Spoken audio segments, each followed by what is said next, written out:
as a single mother juggling a demanding job and two energetic children. I was determined to carve out a dedicated study space for my eldest son, Ethan, who had just transitioned to middle school. His homework was mounting, and I believed a proper desk and chair would anchor his focus and organization. With my budget stretched thin, I turned to Facebook Marketplace, a platform I'd used before for minor purchases like lamps or bookshelves. Though I'd heard whispers of unsettling experiences, I never imagined I'd stumble into one myself.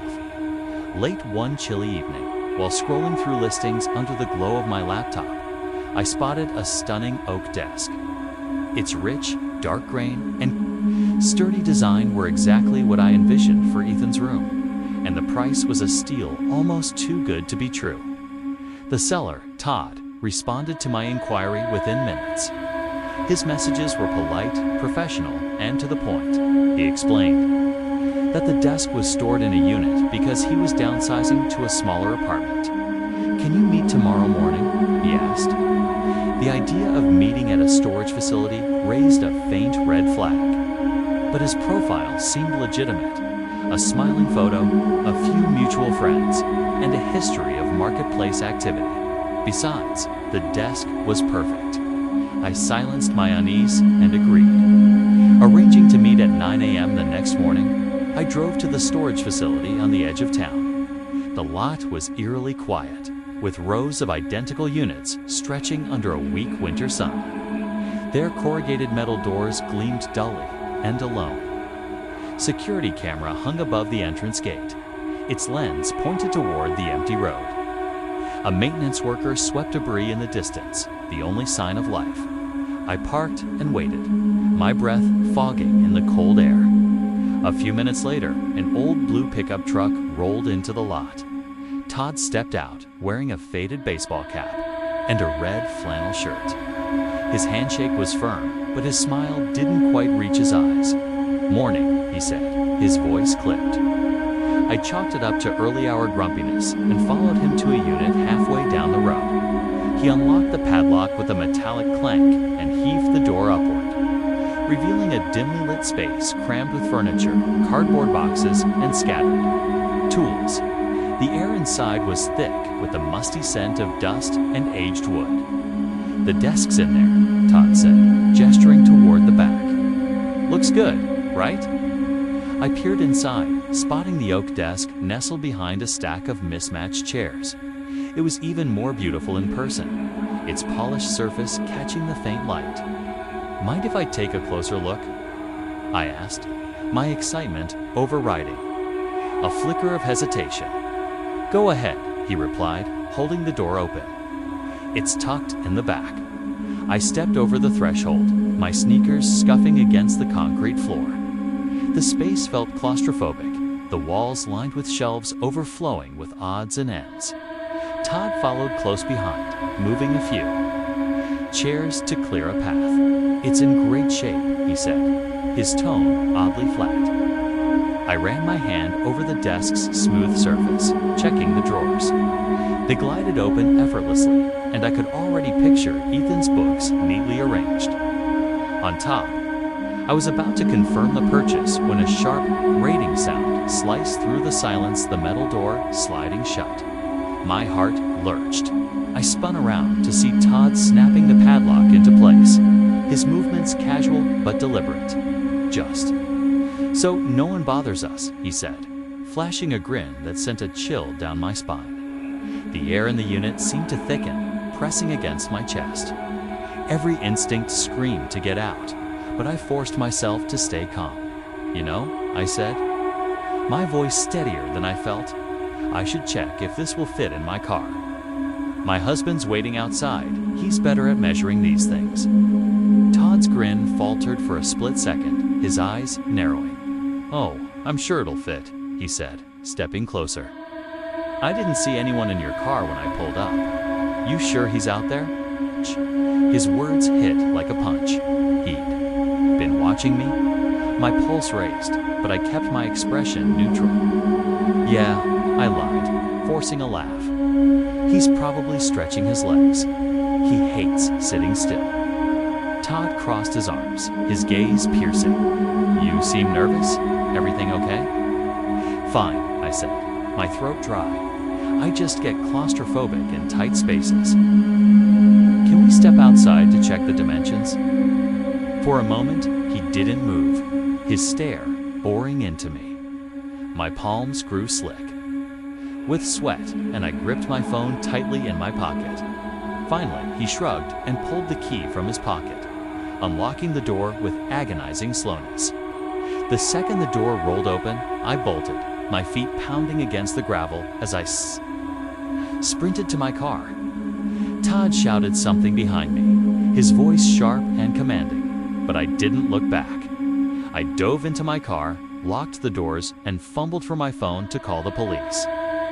Through the windshield, I saw Todd walking toward his truck, his movements calm, as if he hadn't just trapped me in a storage unit. He climbed in and drove off, the rumble of his engine fading into the distance. When the police arrived, they took my statement and inspected the unit, but Todd was long gone.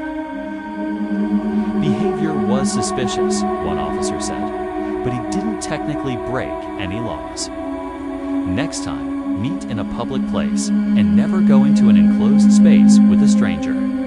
I nodded, feeling a mix of relief and self-reproach. How could I have ignored my gut?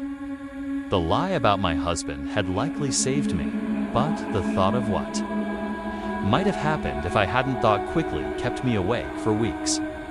Todd's unsettling grin and probing questions haunted me, and I swore off Facebook Marketplace for good. The lesson was clear. No deal, no matter how tempting, is worth risking your safety. As a carpenter with over a decade of experience, my garage was a treasure trove of tools, some gathering dust from disuse to declutter and score a new lawnmower. My old one had sputtered its last tie, decided to try trading on Facebook Marketplace. Selling outright was an option, but trading felt simpler, and I'd had success with it before. When a man named Rick messaged me about swapping his nearly new lawnmower for my high-end power drill, I was thrilled. The mower's photos showed a gleaming machine, far better than anything I could afford with the drill's resale value. Rick's messages were friendly, and he suggested I visit his home to see the mower in action. It seemed practical, so I agreed, noting his address in a quiet neighborhood about 25 minutes away. That Saturday, I loaded the drill and some extra bits into my truck and set out. The neighborhood was unremarkable loader homes, kids riding bikes, cars lining the streets. But as I approached Rick's address, the vibe shifted. His lawn was overgrown, unlike the neatly trimmed yards nearby, and an old sedan sat crookedly in the driveway. The house itself was decent but off-putting. Every window was covered with drawn blinds, and the porch light glowed despite the midday sun. I brushed off my unease. People have their quirks, I told myself, and parked on the street, keeping my truck's nose pointed toward the road. Rick emerged as I stepped out, matching his profile picture, a middle-aged man with a scruffy beard and a casual wave. Thanks for coming, he said, his voice warm. The mower's in the back, want to see it. I grabbed the drill and followed him around the house to a patchy backyard. The lawnmower sat on a dirt patch, its red paint gleaming. Rick demonstrated, yanking the starter cord with a practiced motion. The engine roared to life, and he let me test it on a small strip of grass. It ran smoothly, and I was ready to seal the deal when I heard tires crunching on gravel. An old truck pulled into the driveway, blocking my vehicle. A tall, bulky man in a stained tank top stepped out, petite Rick's buddy. He leaned against his truck, arms crossed, watching us silently. The air shifted, Rick's friendly demeanor cooling. So, he said, scratching his neck, how much is the mower worth in cash? I frowned. We agreed on a trade my drill for your mower. Pete took a step closer, his presence looming. Yeah, but we were thinking, Rick said, his smile tight. You give us the drill and, say, $200. Sound good? My stomach nodded. This wasn't a trade, was a shakedown. Pete's truck pinned mine, and his silent stare screamed trouble. "I don't have cash on me," I said firmly. "We had a deal." Pete spoke for the first time, his voice low. "Nice truck you got. Bet there's a wallet in there." My heart pounded. I needed to get out, now. "Let me check my truck," I said, forcing a grin. "Might have some cash stashed." They exchanged a glance, then nodded. I walked briskly to my truck, my pulse racing. The second I reached it, I jumped in, slammed the door, and locked it. Rick and Pete realized too late, sprinting toward me as I threw the truck into drive. Swerved onto the grass, tires spinning, and peeled out onto the street. Pete's fist grazed the side of my truck, his shouts drowned by the engine's roar. I didn't stop until I reached a Walmart parking lot, where I called the police, my hands still shaking. The dispatcher took my statement, and a few days later, an officer followed up. They'd visited Rick's house and questioned him, but he claimed I'd backed out of the trade, playing the victim. The police weren't fooled. Rick had a history of shady marketplace deals, luring people to his property with promises of trades only to pressure them for cash or worse. I'd narrowly escaped becoming another victim. Now, I only meet in public places with a friend in tow. That lawnmower wasn't worth my safety, and I'll never make that mistake again. My home office had become a cluttered maze of bookshelves, filing cabinets, and furniture that no longer served a purpose. Determined to declutter, I listed an old wooden bookshelf on Facebook Marketplace. It was nothing special, just a sturdy piece I'd bought secondhand years ago, but I figured someone might want it. Within hours, Kevin messaged me, asking if it was still available and if he could pick it up that evening. His profile showed a middle-aged man with glasses, smiling warmly, and his messages were polite. I'd sold items online before, without issue, so I shared my address, expecting a quick transaction. Kevin arrived on time in an older pickup truck, parking neatly in my driveway. He was friendly, chatting about redecorating his study and how the bookshelf would house his novel collection. We loaded it into his truck, and he thanked me warmly before driving off. It felt like a textbook saillant till a week later. While folding laundry in my living room, I noticed a familiar truck crawl past my house.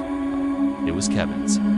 He didn't stop, but the slow pace felt deliberate.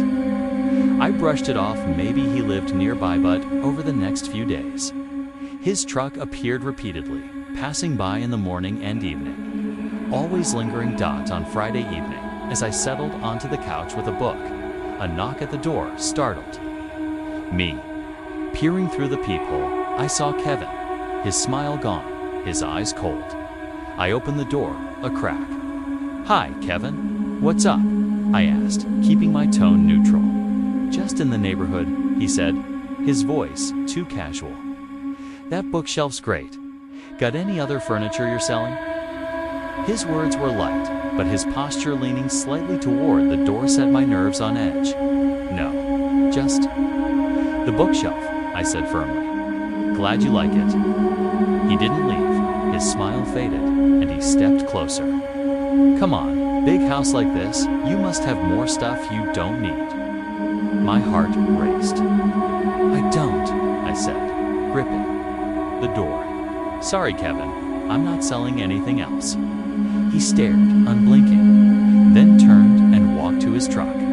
I locked the door, my hands trembling, and watched through the window as he sat in his truck, engine idling, before finally driving off. The next morning, his truck was parked across the street, empty. It stayed there for hours, a silent threat.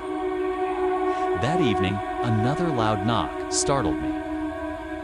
Kevin was back, banging on the door, shouting incoherently about furniture and valuables. He insisted I was hiding. I backed away, dialing 911. "I'm calling the police," I yelled through the door. He paused, muttered something, and stomped back to his truck, still parked when the police arrived. Officers spoke to him, then escorted him away.